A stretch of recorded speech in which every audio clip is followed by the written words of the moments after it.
हमने पिछले पार्ट में देखा था कि उसकी माँ नीचे आ गई और अपनी बेटी को बुला रही थी। फिर वो खिड़की पर आकर उसने बालों को नीचे फेंका, भागे। फिर उसने अपनी माँ को अपनी बालों की मदद से ऊपर खींच लिया। फिर वो खिड़की पर आकर बोली कि तुम इतना काम कैसे कर लेती हो। फिर उसने कहा कि तुम थक जाती होगी ना। फिर राजकुमारी ने कहा कि नहीं, तो फिर तुमने इतनी देर कहाँ लगा दी, तो मजाक कर रही थी। वो बुढ़िया ये बोलकर वहाँ से चली जाती है। फिर राजकुमारी कहती है, माँ आप जानती हो ना, कल का दिन बहुत ही स्पेशल है। और वह उसकी बात नहीं सुनती है और कहती है, जरा आईने में देखो मुझे क्या दिख रहा है। एक काबिल, बेहद ही खूबसूरत एक जवान लड़की दिख रही है। फिर वो राजकुमारी से कहती है, हो तुम भी यहीं खड़ी हो, मैं तो मजाक कर रही थी, मेरी बात का बुरा मत मानना। फिर राजकुमारी कहती है, माँ कल का दिन बहुत ही, ये कहते वो उसकी बात को काट देती हैं और कहती हैं कि मैं बहुत थक गई हूँ, क्या तुम मेरे लिए गाना गाओगी बेटा। जरूर माँ, यह कहकर राजकुमारी वहाँ से चली जाती हैं और एक कुर्सी लेकर आती हैं और अपनी माँ को बैठा देती हैं। फिर राजकुमारी उनके सामने बैठ जाती हैं और उनकी माँ उनके बाल बनाने लग जाती हैं। फिर राजकुमारी उसी मंत्र को गुनगुनाती हैं। इसके बाद उनके बाल सुनहरे हो जाते हैं और उनकी माँ बूढ़ी औरत से एक जवान औरत बन जाती है। फिर राजकुमारी कहती है, माँ मैं ये कह रही थी,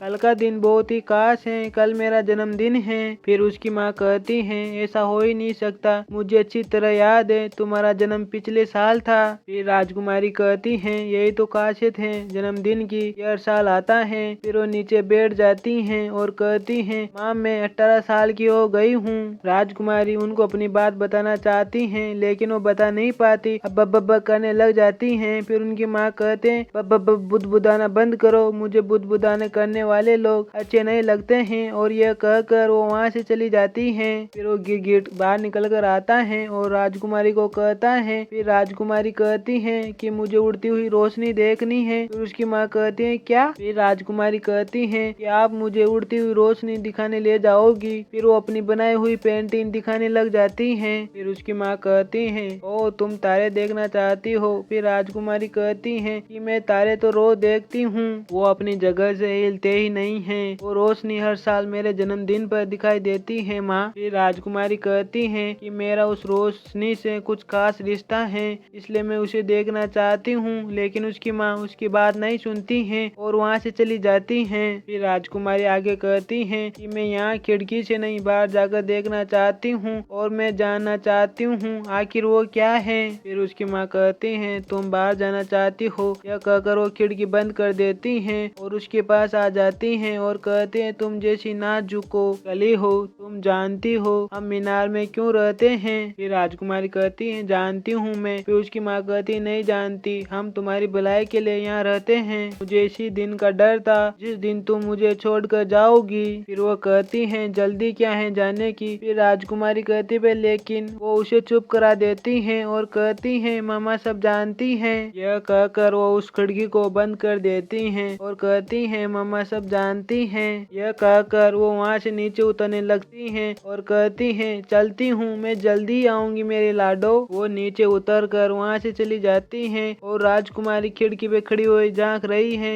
और कहती है कि मैं यही इंतजार करूंगी। फिर हमें कहानी के हीरो को दिखाया जाता है जो अपने साथियों के साथ भाग रहा होता है। तभी वो एक पेड़ के पास आकर रुकता है और अपनी फोटो को देखकर, नहीं नहीं ऐसा नहीं चलेगा। फिर अपने साथियों को उस फोटो को दिखाता है और कहता है, क्या मेरी नाक इतनी टेढ़ी है। फिर उसके साथी बोलते हैं, क्या फर्क पड़ता है। फिर वो बोलता है, हाँ क्या फर्क पड़ेगा, तुम्हारी शक्लों का तो कोई जवाब ही नहीं है। तभी वहाँ पर सैनिक आ जाते हैं और वो तीनों वहाँ से भाग जाते हैं। वो तीनों वहाँ से भाग रहे होते हैं। तभी उनके सामने एक खाई आ जाती है। फिर वो बोलता है, पहले तुम दोनों मुझे ऊपर चढ़ाओ, फिर मैं ऊपर जाकर तुम दोनों को खींच लूंगा। फिर वो दोनों कहते हैं, पहले मैं झूला दो। फिर वो कहता है, इतने सालों की यारी दोस्ती और अभी भी तुम मुझ पे भरोसा नहीं करते हो। यह कहकर थैला उनको सौंप देता है और वो दोनों उसे टेकी देकर ऊपर चढ़ा देते हैं। फिर वो दोनों कहते हैं हमें भी ऊपर आंचो। फिर वो कहता है सॉरी मेरे हाथ खाली नहीं है। उन लोगों को बैग दिखाकर वो वहाँ से भाग जाता है। फिर वो अपने पास बैग चेक करता है, उसके पास बैग नहीं होता है। फिर वो जोर से चिल्लाता है, तब तक वो वहाँ से निकल जाता है। फिर वो वहाँ से भाग रहा होता है, तभी उसके पीछे सिपाही पड़ जाते हैं और सेनापति कहता है वो झोला हमें हर हालत में चाहिए। तो सैनिक कहते हैं जी सरदार। यह कहकर वो आगे बढ़ने लग जाते हैं और उस पर तीर चलाने लग जाते हैं। वो तीरों से किसी तरह बचकर वो भी आगे भागने लग जाता है। वो वहाँ से भाग रहा होता है, तभी उसके सामने एक पेड़ आ जाता है। वो पेड़ के बीच में से भाग कर निकल जाता है और सैनिकों वहीं अटक जाते हैं। लेकिन सेनापति उस पेड़ के बीच से निकल जाते हैं और भागते भागते कहते हैं अब तुम नहीं बचोगे मेरे हाथों से। यह कहकर वो अपने घोड़े की रफ्तार बढ़ा लेते हैं और उधर लाइगर भाग कर एक पेड़ पर लटक जाता है। फिर सेनापति आ जाता है तो सेनापति को गिराकर उसके घोड़े पे बैठकर वहाँ से भाग जाता है।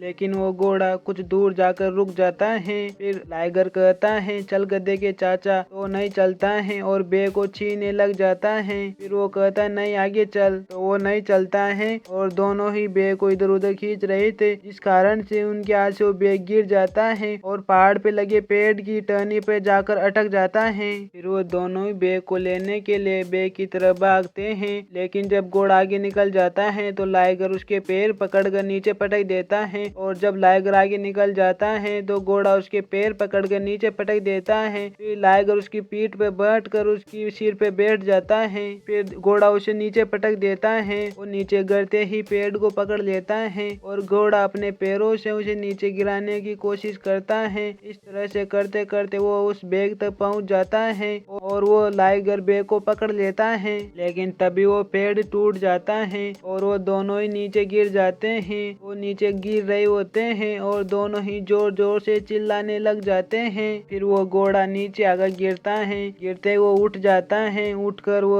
खड़ा होकर उसको सूंघ कर उसे ढूंढने लग जाता है। लेकिन वो सूंघता गलत दिशा में चला जाता है। फिर लाइगर एक पत्थर के पीछे से निकल कर आता है। तभी लाइगर को वहाँ पर एक गुफा दिखती है। तभी वो घोड़ा वापिस आ जाता है तो लाइगर उस गुफा में छुप जाता है और घोड़ा वहाँ आता है और आसपास देखकर सूंघता वहाँ से निकल जाता है। तभी लाइगर उस गुफा से बाहर निकलता है और सामने उस टावर को देखकर चौंक जाता है। वो अभी उसे देख रहा ही होता है, तभी उसे पीछे से घोड़े की आवाज आती है तो वो भाग कर उस टावर पर चढ़ जाता है। वो कड़ी मेहनत करके बहुत मुश्किल से ऊपर चढ़ता है और ऊपर चढ़कर खिड़की बंद कर लेता है। वो खिड़की बंद कर सांस ले रहा होता है, तभी राजकुमारी उसे मार कर बेहोश कर देती हैं और दूर जाकर छुप जाती हैं और वहीं से देखती हैं कि वो हिल रहा है नहीं। वो धीरे धीरे उसकी तरफ बढ़ती हैं और चेक करती हैं तो वो हिलता नहीं। फिर वो गिरगिट की तरफ देखती हैं, वो इशारों से समझाता है कि ये बेहोश हो गया। तब जाकर राजकुमारी चैन की सांस लेती हैं। इसी के साथ ये पार्ट यहीं समाप्त हो जाता है। मिलते हैं अगले पार्ट में, तब तक के लिए गुड बाय।